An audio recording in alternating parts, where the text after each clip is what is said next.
deve estar estranhando por que eu estou paramentada desse jeito, né? Mas eu vou te contar tudo em detalhes. Nós do Abrolhos Rural viemos até um frigorífico aqui em Teixeira de Freitas para te apresentar como é feita toda a linha de produção. Daqui a pouco eu venho com mais novidades. Sabe aquele franguinho delicioso que a gente compra no supermercado ou nas granjas pela cidade? Então, o processo de preparação deles começa aqui. E para falar um pouquinho sobre isso, está comigo aqui o Gilmar Marques, que é gerente de produção de um frigorífico aqui em Teixeira de Freitas. Então, Gilmar, explica pra gente como é que é esse processo. Bom dia a todos. Na verdade, o processo ele se começa tudo aqui, onde o caminhão chega, né, no galpão de espera. A gente coloca para o animal ter uma nebulização e a ventilação, né, para diminuir o estresse das aves. A partir do momento o caminhão ele é direcionado ao setor de plataforma de recepção de aves, onde a gente faz a alimentação de uma esteira e a alimentação de uma linha, né, chamada nória, que conduz a ave nos seguintes processos.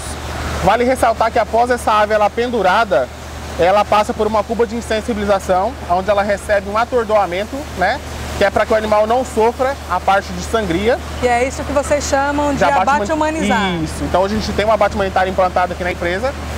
E a partir daí ela é sangrada e já vai para o seguinte setor, que é o setor de escaldagem e depenagem. Certo. E todo esse processo, né? Quantos funcionários estão envolvidos? Hoje a gente tem diretamente ligado ao processo de abate aqui em torno de 140 a 150 funcionários. Em toda a linha de produção? Em toda a linha de produção. E aí aqui vocês também fazem algum tipo de beneficiamento dessas aves? Hoje a gente, na verdade, produz ela inteiros. Hoje os nossos cortes aqui, a nossa produção ela é inteiros de galinha, né? Frango, galo e galinha matriz. Então esse seria o beneficiamento mesmo da ave.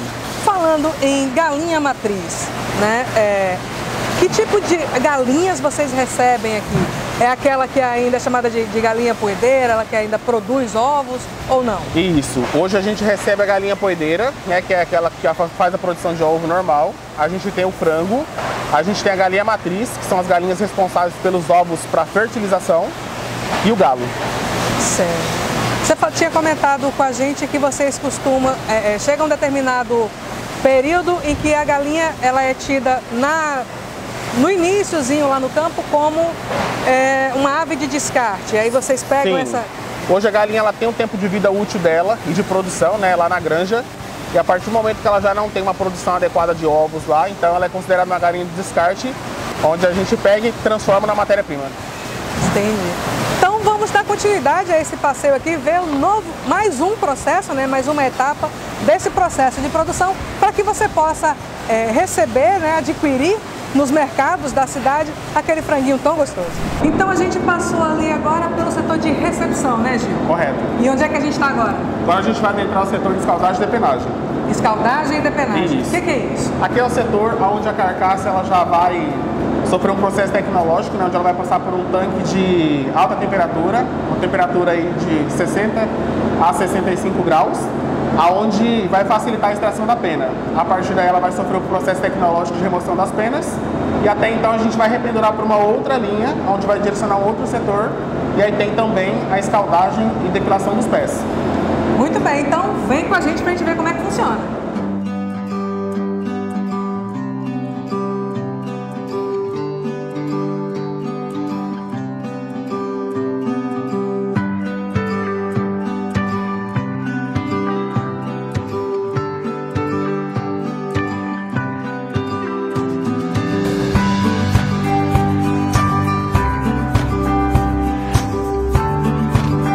Seguindo as normas de segurança, alguns setores de produção exigem que os funcionários e colaboradores passem pelas chamadas barreiras sanitárias a fim de evitar a contaminação por eventuais agentes que estejam sendo carregados pelos uniformes e calçados. Nossa equipe também passou pelo processo lavando as botas e as mãos. Então, gente, a gente continua aqui nesse passeio pelo frigorífico e não podemos esquecer das questões de segurança, né, Gil? Sim. Aqui onde é que a gente está, o que acontece? Aqui nós temos a barreira sanitária, né, de alguns dos setores. Então a gente tem o nosso processo de lavagem de botas. Então esse processo aqui do lavagem de botas é justamente para a gente inibir a contaminação cruzada, que é o quê? A gente adentrar com toda a contaminação externa para a área interna e dessa forma gerar uma contaminação no produto. E todo o material que vocês têm aqui evita o mínimo de contato manual dos funcionários? Isso, exatamente. Muito bem. E aqui é o setor de? Evisceração. Evisceração. Então fala pra gente o que acontece nesse setor de evisceração. O setor de evisceração, basicamente, né, é onde o animal ele vai vir e a gente vai fazer a parte de abertura e remoção de toda a parte comestível e não comestível, né? Então vai tirar todas as vísceras, todas as partes não comestíveis de miúdos comestíveis e a limpeza interna total da carcaça. Também é o setor, vale ressaltar, que é onde a gente vai identificar as patologias. Então é onde tem o nosso pessoal, né, devidamente treinado da Inspeção Federal, aonde eles conseguem visualizar essas patologias e aí tirar essas carcaças que possivelmente estejam com alguma doença de linha, né? Sim. E condenar a carcaça. Então o setor de qualidade ele já começa aqui na evisceração? Já começa aqui. Muito bem. Explicar para você de casa, vocês estão vendo essa luz acendendo e apagando, é o sensor, tá? Conforme a gente vai se movimentando, ó, apagou agora, a gente se movimenta um pouquinho, ela acende novamente. Tá? Não estamos numa boate, é simplesmente questão de segurança e de economia de energia também. Com certeza, com certeza. Então é isso, o papo aqui tá bom, já conhecemos aqui um pouco da barreira sanitária, agora vamos lá para dentro e ver como é que funciona todo o processo. Vamos lá. Então, Gil, eu tô adorando esse tour aqui pelo frigorífico, né? É muita novidade, eu não imaginei que fosse tão seguro hoje em dia a gente poder comprar um frango no supermercado, uma galinha, né? E estou encantada com o que eu estou vendo. Que bom, eu acho que é o fator principal, né? Hoje todo estabelecimento aí aberto tem que ter um mínimo de condições sanitárias, né, para oferecer ao consumidor. Ah, e nesse quesito vocês estão de parabéns. Obrigado. Tá? E agora a gente vai para onde? Agora a gente vai para o setor, a barreira sanitária que dá acesso ao miúdos, a parte de resfriamento de carcaça e inteiros. E o que acontece nesse setor? Hoje a gente tem a parte de resfriamento dos miúdos, independente da resfriação da carcaça, e a partir daí já na embalagem primária a galinha inteira já. Então são situações diferentes? São resfriamentos diferentes? São. Então fala um pouquinho pra gente desse processo de resfriamento independente. Hoje a gente tem os miúdos, né, onde é acondicionado em tanques chamados chillers, onde a gente trabalha com a temperatura da água a 4 graus e o produto a 7 graus, para garantir também a inocuidade do produto, né? Na sequência, a gente tem o resfriamento da carcaça, que segue o mesmo padrão, em tanques também, e a mesma temperatura, 7 graus a carcaça, para a questão da proliferação de bactérias. Um ponto muito importante no processo de produção de um frigorífico é chamado de boas práticas de fabricação. Então, gente, nós estamos aqui em mais uma barreira sanitária para que dá acesso a um outro setor aqui no frigorífico e vamos falar um pouquinho aqui sobre as boas práticas de fabricação, né, Gil? Sim. Fala pra gente um pouquinho o que são essas boas práticas, né? Qual é a relação delas com a segurança no ambiente de trabalho? Então, falando um pouquinho das boas práticas, então, mais uma barreira aqui, a gente tem o nosso processo de lavagem de botas. Então, a placa ilustrativa ela ensina o colaborador a como fazer todo o processo de lavagem de botas e remoção da sujidade, né? E na sequência que a gente tem a lavagem de mãos, né? Acionador com o joelho, vê se você sabão. Consegue, Davi, pegar esse detalhe aqui, ó, que na lavagem de mãos não tem contato manual com as torneiras. A gente não pode ter justamente pela contaminação, né? À medida que a gente higieniza a nossa mão, se a gente tiver contato em qualquer outro lugar, a gente pode estar contaminando novamente as mãos, né? Então, na sequência que a gente faz a secagem e a gente tem também a sanitização das mãos. E aqui vocês continuam ainda usando o álcool gel como padrão independente da pandemia? Independente. Isso é um padrão já de frigoríficos, né? Isso bem antes da pandemia. Vale ressaltar um item bem positivo que a gente teve, que quando surgiu essa questão de pandemia a gente já estava bem à frente, porque isso é prática de frigorífico já fazer esse processo de higienização e utilização de álcool em gel. Tanto que aqui pra gente a gente não teve tanta, não refletiu tanto a pandemia que pra gente, que a gente já seguia o processo de higienização. O pessoal já estava condicionado com esse uso de álcool gel, com essa questão de segurança. Exatamente. Né, de evitar a contaminação cruzada de materiais. Exatamente. E sanitização, né? Porque quando o processo termina, entra a equipe com a higienização total do frigorífico. Parede, teto, equipamento e piso. E aí também, depois de tudo isso, a gente faz uma sanitização por aspersão dos ambientes. Certo. Essa aspersão seria o quê? Sanitizante, quaternário de amônio e ácido peracético. É um jato que vocês jogam nas paredes? É um jato que a gente joga em equipamentos, em específico em equipamentos, mas a gente pega também as superfícies de contato. Entendi. Então, vou seguir também o padrão, né, para que a gente possa ir lá para dentro e higienizar as minhas mãos. Você me dá uma licença? Com certeza. Pronto. Então, sabão. Inclusive aqui tem até uma plaquinha, depois eu vou pedir a Davi para filmar aqui o passo a passo de higienização das mãos, né? Que é bem interessante para manter a segurança e saber que tudo que será consumido a partir daqui traz segurança para nós, na nossa mesa, junto com a nossa família.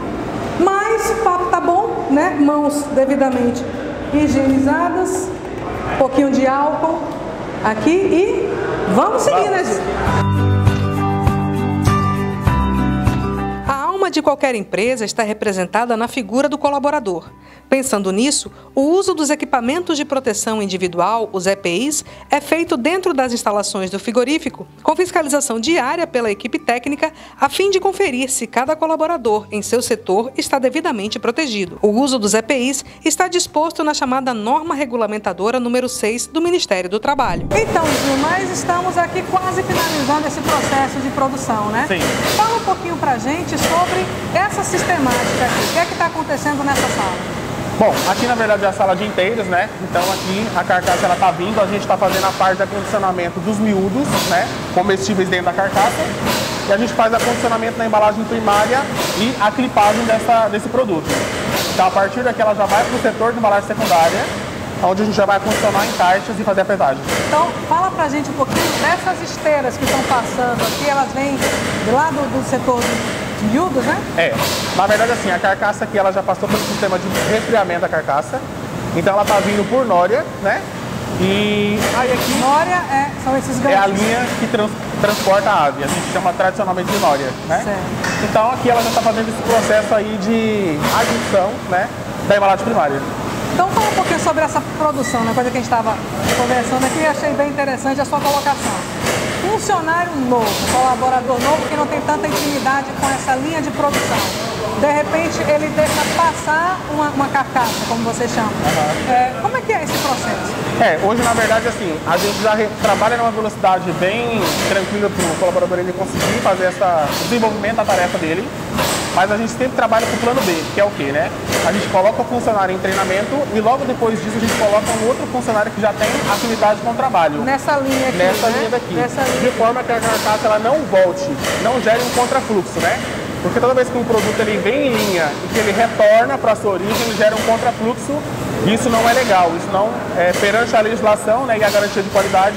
Esse é um processo que não pode acontecer. Então, acontecendo por uma eventualidade, aconteceu de uma galinha retornar na linha de produção, automaticamente ela é condenada? Esse produto tem que ser descartado. Ou a gente tem que corrigir a falha, né? Então não pode.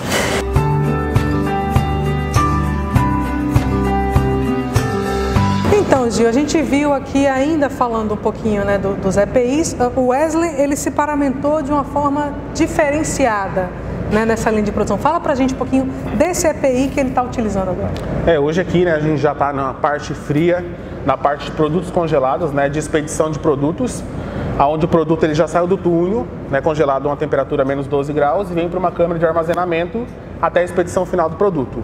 Então o Wesley está usando já toda a paramenta aí de um ambiente totalmente frio, né, que é o que? A bota térmica. A bota dele já não é comum igual a nossa, então tem um revestimento de pelagem ali por dentro, tem a calça térmica, o blusão, a luva também ela é especial, ela já é mais grossa, mais térmica, né, inibe que a alta temperatura aqui, Wesley. Vai... É um material emborrachado? Isso, é para ter pega, né, então a parte dela interna ela é térmica e essa parte emborrachada para na hora que ele for pegar o produto ele tem uma boa pega, né, não escapar, não cair no pé, não bater na perna. Tem uma aderência, melhor. E também, por ser emborrachado, protege também as mãos. Também. A parte do blusão, né, a touca ninja e o EPI, para que se ventura alguma coisa caia na cabeça dele e não tenha nenhum problema. Muito bem. Muito obrigada, Wesley, pela sua participação, tá? E nós chegamos aqui na última etapa, então, da linha de produção, Sim. que é já a parte de congelados. Isso. Né? Então, a gente viu ali a embalagem primária, o pessoal ali na balança. Isso. Né? Fala um pouquinho pra gente sobre essa questão da caixa de 18 quilos, o que isso impacta? Na verdade, assim, a gente tem o setor de embalagem secundária, onde a gente tem um peso padrão de acordo com o produto, né? Então, hoje a gente trabalha com 18, 20 e 22 quilos. E aí a gente tem ali o padrão de 18 quilos, mas a gente já tem aquela variação onde a gente tem que considerar o peso da embalagem primária, o peso da embalagem secundária, porque o consumidor ele tem que receber o produto final de 18 quilos. Então a gente tem que desconsiderar o peso da caixa, o peso da embalagem e é isso aí. Então, estamos chegando também, né, já no próximo horário de almoço, mas fala pra mim, o que vocês almoçam aqui? É frango mesmo? Hoje a gente vai ter uma galinhazinha, mas hoje a gente tem um cardápio aí, a gente, né, tá agregando aí uma contratação de um nutricionista para melhorar esse quadro nosso aqui. A gente tem a galinha, a gente fornece o ovo, que o funcionário gosta bastante, a gente coloca uma proteína bovina, a gente coloca uma linguiça e aí a gente vai variando. Então, o pessoal aqui que trabalha com frango não se alimenta só de frango? Não, na maior parte não. Tá bom, Gil, muito obrigada pela sua participação aqui no Abrolhos Rural. Né? Para nós foi uma experiência incrível conhecer todo esse processo de produção, que a gente pensa que é fácil chegar no mercado, pegar a bandejinha e passar no caixa e levar para casa, mas não é só isso. Não, não é. Até o consumidor chegar e ter acesso a esse produto lá, ele passa por, né, N processos aí, que hoje vocês teve um pouco do conhecimento aí, pôde estar acompanhando aí com a gente. Né? Queria agradecer a presença de vocês, dizer que a empresa aqui deles está de portas abertas, né? O pessoal voltado da área de vocês, é interessante levar essa informação para o consumidor até para caráter de conhecimento mesmo, e entender como que é todo o processo, como que é feito, como que chega até aquele produto chegar na mesa dele. Ok, então, gente, o Abrolhos Rural vai ficando por aqui, porque já está na hora da gente ir para lá para o refeitório, tá? Tchau, tchau!